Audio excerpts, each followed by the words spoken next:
एक शख्स ज़िक्रुल्लाह करता था, ताज्जुद को उठता था। शैतान ने कहा, अरे बड़े हौसले की ज़रूरत है। अल्लाह अल्लाह करने के लिए उन्हें इतना अल्लाह अल्लाह किया, क्या फ़ायदा हुआ?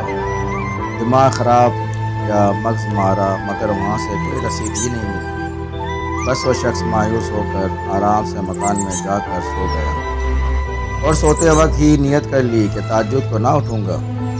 फ़ायदा क्या, जब इतने दिन मेहनत की और कुछ ना हुआ तो आगे क्या होगा? बस वो काम से रह गया। ये नियत करके सो गया कि मैं ताज्जुद में ना उठूँगा। ख्वाब में फरिश्ते के ज़रिए इसको तंबीह की गई। इसने तो ज़िक्र छोड़ना चाहा, मगर हक़ ताला ने ना चाहा कि इसको इस तरह छोड़े।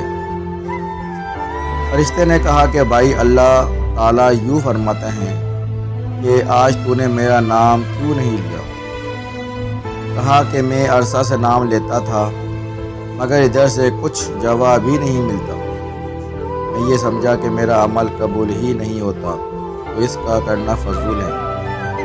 मैं पुकारता हूँ, मगर इधर से ना सलाम है ना जवाब।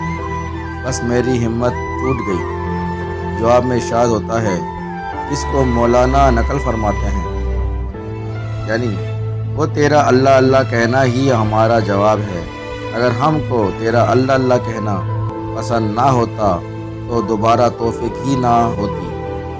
तमाम आलम भरा पड़ा है, अल्लाह अल्लाह कौन करता है सिवाय उसके जिसको हम तौफीक दें। जब हमने तौफीक अता की तो समझ लेना चाहिए कि हमको तेरा अमल पसंद है। मौलाना अशरफ अली थानवी रहमतुल्लाह की